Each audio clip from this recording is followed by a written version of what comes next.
Hello, welcome to PS stock analysis. और हमेशा की तरह सबसे पहले हम देखेंगे निफ्टी का चार्ट, उसके बाद हम देखेंगे बैंक निफ्टी का चार्ट और उसके बाद हम कुछ स्टॉक्स के चार्ट डिस्कस करेंगे। तो अगर आपने हमारा चैनल अब तक सब्सक्राइब नहीं किया है तो ज़रूर चैनल को सब्सक्राइब करें। अगर ये वीडियो आपको पसंद आया है तो ज़रूर लाइक और शेयर करें अपने दोस्तों के साथ। और ये वीडियो एक एजुकेशनल पर्पज़ के लिए बनाया गया है, तो कोई भी ट्रेड लेने से पहले अपने फाइनेंशियल एडवाइज़र से ज़रूर राय लें।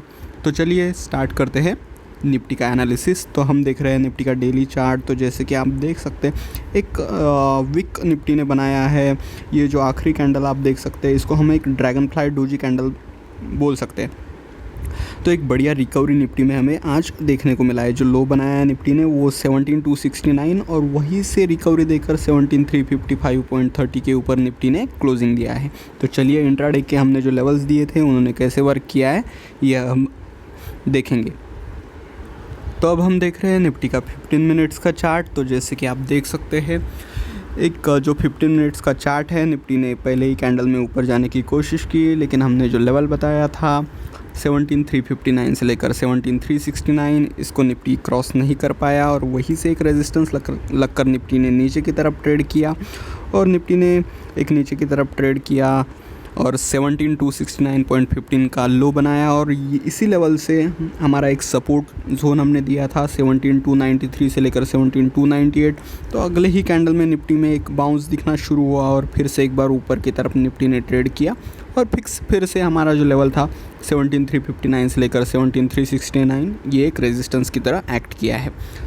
तो अगर निफ्टी में कल भी एक वीकनेस हमें नज़र आता है तो हम जो लेवल्स निफ्टी में देख सकते हैं सपोर्ट की तरह, वो फिर से एक बार 17,298 से लेकर 17,293 अगर ये ब्रेक होता है तो 17,235 से लेकर 17,227 और उसके बाद 17,161 से लेकर 17,152 ये भी ब्रेक होता है तो 17,096 से लेकर 17,085।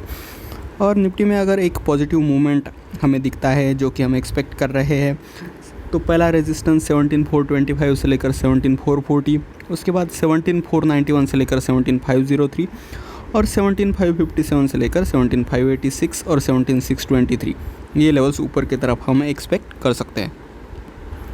तो निफ्टी के कंपैरिजन में अब हम बैंक निफ्टी का चार्ट देखेंगे। बैंक निफ्टी के डेली चार्ट पे हमें एक वीकनेस नज़र आ रहा है। 0.58% का निगेटिव मूवमेंट आज बैंक निफ्टी में हमें देखने को मिला। डेली चार्ट पे एक थोड़ा सा वीकनेस हमें बैंक निफ्टी में नज़र आ रहा है। तो हम बैंक निफ्टी के इंट्राडे लेवल्स देखेंगे।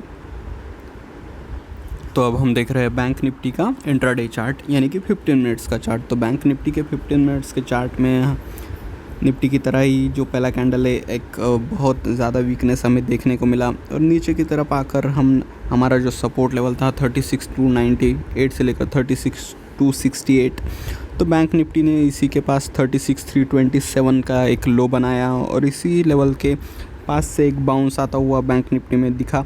और अगले जो कुछ कैंडल्स है देखिए, हमारा जो रेजिस्टेंस जोन एक बार जो सपोर्ट जोन की तरह एक्ट कर रहा था, जैसे ही वो टूटा तो एक रेजिस्टेंस जोन की तरह एक्ट करने लगा और बैंक निफ्टी ने उसके ऊपर जाकर थोड़ा सा सस्टेन करने की कोशिश की, लेकिन बैंक निफ्टी इसी लेवल के आसपास मंडराता रहा और इसी लेवल के आसपास बैंक निफ्टी ने क्लोजिंग दिया है। तो बैंक निफ्टी में हम जैसे कि डेली चार्ट में हमने देखा एक वीकनेस नज़र आ रहा है, तो हम बैंक निफ्टी में जो अगले सपोर्ट देख सकते हैं वो रहेंगे 36,291 से लेकर 36,268। 36,196 एक माइनर सपोर्ट की तरह एक्ट कर सकता है और उसके बाद 36,100 और 36,011 से लेकर 36,006 ये कुछ क्रूशियल्स लेवल बैंक निफ्टी में हम एक सपोर्ट की तरह देख सकते हैं।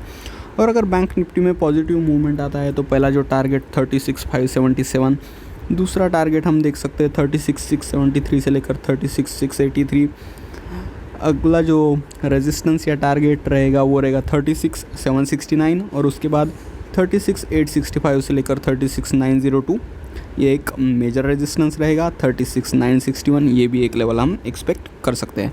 तो ये थे बैंक निफ्टी के लिए लेवल्स। अब हम कुछ डिस्कस चार्ट के बारे में, स्टॉक्स के बारे में कुछ डिस्कस करेंगे। पहला जो चार्ट हमारे रडार पर है वो है बजाज कंज्यूमर। तो बजाज कंज्यूमर में हम एक अच्छा मूवमेंट एक्सपेक्ट कर रहे हैं। जो वॉल्यूम आप देख रहे हैं मैंने क्रॉस लाइन वॉल्यूम पे लाया है। अभी वॉल्यूम आप देख रहे हैं, एक बढ़िया वॉल्यूम बजाज कंज्यूमर में आज हमें देखने को मिला है, और जो कैंडल भी है एक बहुत बढ़िया बुलिश कैंडल आज बजाज कंज्यूमर में हमें देखने को मिला है। तो लगभग बजाज कंज्यूमर ने एक बेस इन लेवल्स के आसपास बना लिया है। जैसे कि अगर हम सपोर्ट प्लॉट कर लेते हैं तो पहला जो सपोर्ट रहेगा वो इन्हीं लेवल्स के आसपास, यानी कि 244 के आसपास पहला सपोर्ट लेवल रहेगा। और अगला जो सपोर्ट बना है बजाज कंज्यूमर में, आप देख सकते हैं डेली चार्ट पे पिछले जो 3 कैंडल्स है वो इन्हीं लेवल्स से बाउंस कर रहे हैं। एक अच्छा बाउंस इन लेवल से हमें देखने को मिल रहा है।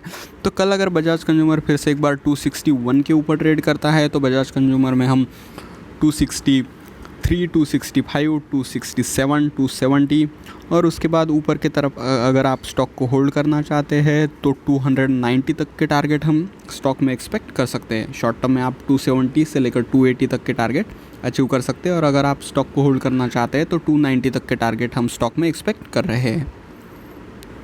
अगला जो स्टॉक हमारे रडार पर है वो है हिंदुस्तान कॉपर। तो जैसे कि आप देख सकते हैं बहुत ही बढ़िया बुलिश कैंडल और बहुत ही बढ़िया वॉल्यूम इस स्टॉक में जनरेट हो रहे हैं।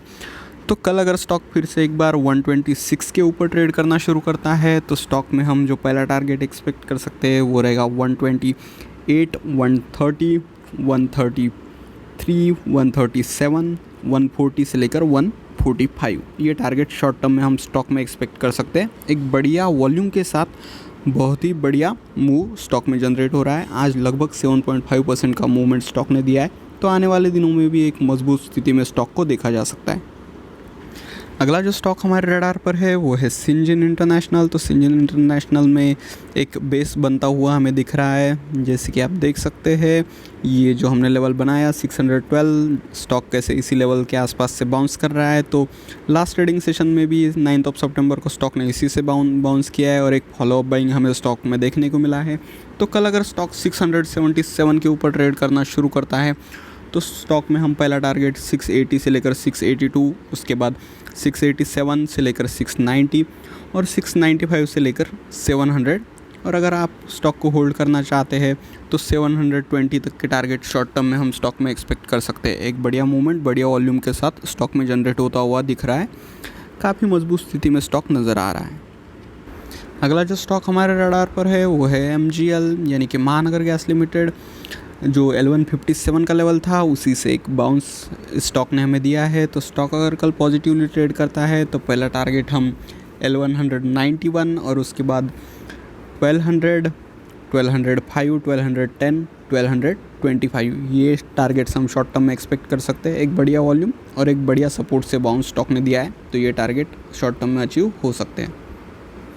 अगला जो स्टॉक हमारे रडार पर है वो है एस्ट्रल। तो एस्ट्रल ने एक जो रेजिस्टेंस लाइन था उसको ब्रेक करते हुए एक अच्छा पॉजिटिव क्लोजिंग हमें उस लाइन के ऊपर दिया है। तो एस्ट्रल कल अगर 2150 के ऊपर ट्रेड करना शुरू करता है तो स्टॉक में हम 2160, 2170, 2180, 2200, 2220 ये टारगेट शॉर्ट टर्म में एक्सपेक्ट कर सकते हैं। अगर आप स्टॉक को होल्ड करना चाहते हैं तो 2300 तक के टारगेट हम स्टॉक में एक्सपेक्ट कर सकते हैं। एक बढ़िया वॉल्यूम और एक बढ़िया मूवमेंट स्टॉक में जनरेट हो रहा है। काफ़ी मजबूत स्थिति में स्टॉक हमें नज़र आ रहा है। अगला जो स्टॉक हमारे रडार पर है वो है इप्का लैबोरेटरीज़। तो इप्का लैबोरेटरीज़ में एक बढ़िया मूवमेंट जनरेट हो रहा है। एक कप एंड हैंडल जैसा पैटर्न हम इसे बोल सकते हैं। एक बढ़िया मूवमेंट बढ़िया वॉल्यूम। तो अगर कल स्टॉक फिर से एक बार 2623 के ऊपर ट्रेड करना शुरू करता है तो स्टॉक में हम 2630, 2635, 2650, 2670 और 2700 तक के टारगेट एक्सपेक्ट कर सकते हैं। एक बढ़िया मूवमेंट स्टॉक में जनरेट हो रहा है। तो हमने जो स्टॉक्स के लेवल्स, बैंक निफ्टी के लेवल्स और निफ्टी के लेवल्स आपको बताए हैं, वो अगर आप अच्छे से फॉलो करते हैं तो एक अच्छा प्रॉफिट आप इन स्टॉक्स, बैंक निफ्टी और निफ्टी में बना सकते हैं। तो thank you for watching video. अगर आपको हमारा टेलीग्राम चैनल ज्वाइन करना है तो डिस्क्रिप्शन में लिंक दिया हुआ है। Thank you, good night, take care, bye bye.